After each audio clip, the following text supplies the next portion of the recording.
18 वर्ष के बाद राहु 18 मई को कुंभ राशि में प्रवेश करने वाले हैं। और कुंभ राशि में राहु का आना ये वृषभ राशि के लोगों के जीवन पर किस तरह के प्रभाव देगा, चलिए विस्तार से जानते हैं। जय माता दी दोस्तों, आप सभी का स्वागत है हमारे YouTube चैनल अमृता एस्ट्रो में। और आज की इस वीडियो में मैं बात कर रही हूं राहु के होने वाले गोचर के प्रभाव के बारे में। देखिए, ये जो वर्ष है ना, ये बड़ा इंपॉर्टेंट वर्ष रहा है, क्योंकि इस वर्ष में शनि का राशि परिवर्तन हुआ, इस वर्ष में गुरु का राशि परिवर्तन हुआ जो अभी 14 मई को हुआ है, और अब 18 मई को राहु और केतु का राशि परिवर्तन होने वाला है। और इन दोनों ग्रहों को छाया ग्रह कहा गया है, यानी इनका कोई अस्तित्व नहीं है, लेकिन उसके बावजूद ना ये दिखाई देते हैं, फिर भी इनका जो प्रभाव है ना, वो व्यक्ति के ऊपर बहुत अधिक होता है। अब देखिए, राहु एक राशि में लगभग 1.5 वर्ष तक रहते हैं, यानी 18 महीने रहते हैं, उसके बाद ये राशि बदलते हैं। और अभी इन्होंने मीन राशि की अपनी जो एक यात्रा थी उसको समाप्त करके कुंभ राशि में प्रवेश करेंगे। कुंभ राशि शनि की राशि है, लेकिन ये राशि राहु की राशि भी कही गई है, क्योंकि राहु जो है वो शनि के छाया ग्रह हैं, और कुंभ राशि के को लॉर्ड भी राहु को माना गया है। एक तरह से अपनी मूल त्रिकोण राशि में इनका गोचर होने वाला है। और देखिए, ये अपनी राशि में आ रहे हैं तो ये अच्छे रिजल्ट भी आपको देने वाले हैं। अगला 1.5 वर्ष बहुत अधिक परिवर्तनकारी आपके जीवन में रहेगा वृषभ राशि के जातकों के लिए। वैसे भी ये शुक्र की राशि है, और शुक्र क्या है? दैत्य गुरु शुक्राचार्य हैं।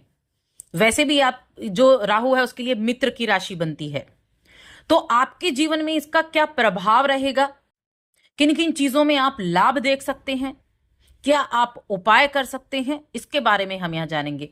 तो सबसे पहले हम देखिए, राहु की अगर बात करें तो राहु जो है ना, भौतिक इच्छाओं को दिखाते हैं, महत्वाकांक्षा दिखाते हैं, साथ में छल कपट भी दिखाते हैं, भ्रम दिखाते हैं, क्योंकि क्या है, मायावी हैं, भ्रम दे देते हैं व्यक्ति को।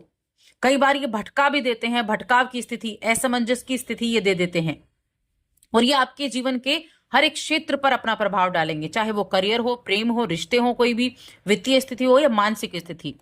मानसिक स्थिति की बात करें तो चंद्रमा को मन का कारक कहा गया है, लेकिन ये जो राहु है ना, इसका भी अधिकार मन पर ही होता है।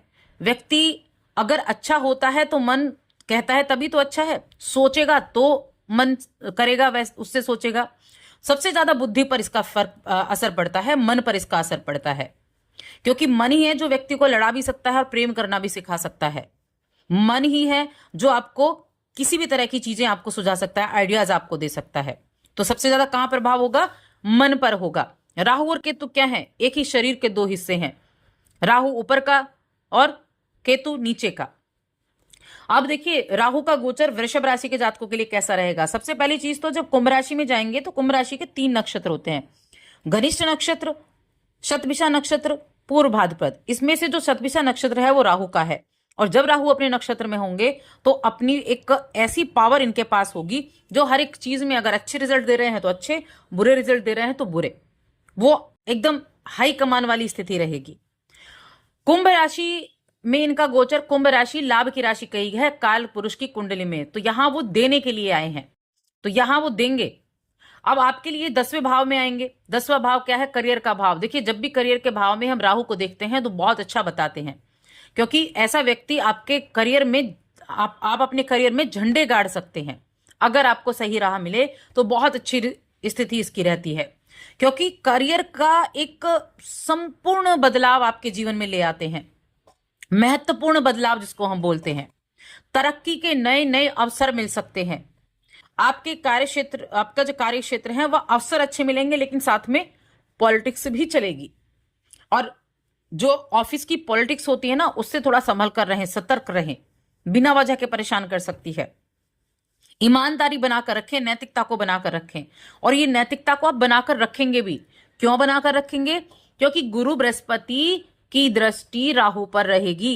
जो गुरु की गोचर हुआ है ना 14 मई को, ये आपके द्वितीय भाव में, तो राहु गुरु को पंचम दृष्टि से देखेंगे और गुरु जो है ना वो राहु का नवम दृष्टि से, तो ये नवम पंचम योग रहेगा 1 वर्ष तक।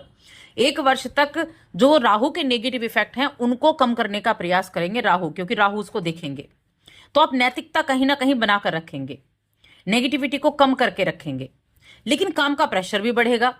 एक चीज देखिए, हमेशा याद रखें कि राहु जहां भी बैठा होगा ना उस घर के लिए आपको पागल कर देगा, उस घर से जुड़ी हुई चीजों के लिए। यानी एक ऐसी प्यास आपके अंदर होती है, एक ऐसी भूख आपके अंदर होती है जो शांत नहीं हो सकती, क्योंकि राहु वही भूख है जो शांत नहीं होती। राहु को जितना मिला है उससे ज्यादा चाहिए। इसीलिए तो जहां ये बैठता है उस घर से कहते हैं ना कि इस घर से जितना पाओगे उतना दुखी आप हो जाओगे, क्योंकि वो चीजें जो हैं उनकी तृप्ति होती ही नहीं है। तो राहु 10वें भाव में बैठेंगे तो क्या होगा, करियर को लेकर चाह बढ़ जाएगी, ये काम किया जाए, ऐसे काम किया जाए, बड़े लोगों से मिला जाए।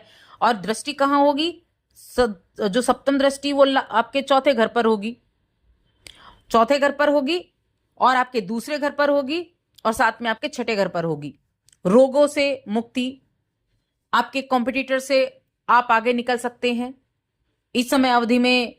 प्रॉपर्टी खरीदना, इन सभी चीजों में आप संलग्न रहेंगे। नए वाहन की खरीदारी करना, इन चीजों की तरफ आप रहने वाले हैं जो वृषभ राशि के जातक हैं। बहुत सी चीजें ऐसी होंगी जिनमें आप बड़े बदलाव इस समय अवधि में कर सकते हैं, लेकिन रिश्तों में थोड़ा सा ध्यान रखना है, रिश्तों में थोड़ी सामंजस्यता बनाकर रखनी है। एक ऐसा आपको अपने जो आपका कार्य क्षेत्र है ना उसमें और अपने निजी जीवन में संतुलन बनाकर रखना यहां बहुत इंपॉर्टेंट होगा। जितना अधिक संतुलन बनाकर रख सकते हैं उतना रखें। देखिए, आपके दूसरे घर पर पंचम दृष्टि जाएगी राहु की। दूसरा घर धन का भाव तो है, धन में वृद्धि तो करेगा, लेकिन कुटुंब का भी है, कुटुंब के साथ थोड़ी नोकझोंक हो सकती है। वाणी का भाव भी दूसरा भाव है, वाणी आपकी कटु हो सकती है और कटु वाणी आपके अपनों को दुख दे सकती है, क्योंकि राहु है तो आखिर राक्षस ग्रह, ये आपको कुछ देता है तो कुछ लेता भी है। तो इसीलिए थोड़ा सा संयम बनाकर रखना है, वाणी पर कंट्रोल करना है। जब भी घर वालों से बात हो, कुटुंब में किसी से बात हो, तो वाणी पर संयम बनाकर रखें। हालांकि यहां पर गुरु बृहस्पति होंगे जो कहीं ना कहीं ठीक करेंगे, लेकिन कहते हैं गुरु भी जहां दृष्टि डालते हैं वो चीजें अच्छी होती हैं, तो गुरु की दृष्टियां अच्छी होंगी। स्टूडेंट्स के लिए बहुत अच्छा समय रहेगा। कंपटीशन की तैयारी कर रहे हैं तो उत्तम योग आपके लिए बन सकते हैं, और साथ में अगर आप ऑनलाइन काम कर रहे हैं तो आपके लिए बहुत अच्छा रहेगा। ऑनलाइन काम करने वालों के लिए बड़ा जबरदस्त ये समय होने वाला है। तो ये जो राहु का गोचर है आपके लिए अच्छा है। कुछ चीजें हैं बस जहां आपको ध्यान रखना है, जो कि मैंने कहा आपको रिश्तों में थोड़ा अच्छे से ध्यान रखना है। और 1 वर्ष तो ज्यादा अच्छा रहेगा, लेकिन उसके बाद जब गुरु का गोचर हो जाएगा तब गुरु की दृष्टि हट जाएगी राहु के ऊपर से, तब आपको सावधानियां रखनी है। उपाय बहुत कारगर रहेंगे आपके लिए। देखिए, कोई भी जब नेगेटिव चीज आपको अगर कोई मिलती है तो उसको नेगेटिविटी को कम करने के लिए उपाय बहुत हितकर साबित होंगे। क्या उपाय करना है, एक तो आपको मंगलवार के दिन श्रद्धापूर्वक दुर्गा चालीसा का पाठ करना है। दूसरा, आपको 7 मुखी, 8 मुखी और 10 मुखी ये 3 रुद्राक्ष धारण करने हैं। देखिए, आप ये 2.5 वर्ष तक धारण करके रखिए, बहुत अच्छे रिजल्ट इसको मिलेंगे। गुरु का आशीर्वाद मिलेगा, शनि का मिलेगा और राहु की नेगेटिविटी कम होगी। तो ये तीनों का काम आपके लिए करेंगे ये 3 रुद्राक्ष। तो बस आज की इस वीडियो में इतना ही। वीडियो कैसी लगी हमें कमेंट करके जरूर बताएं।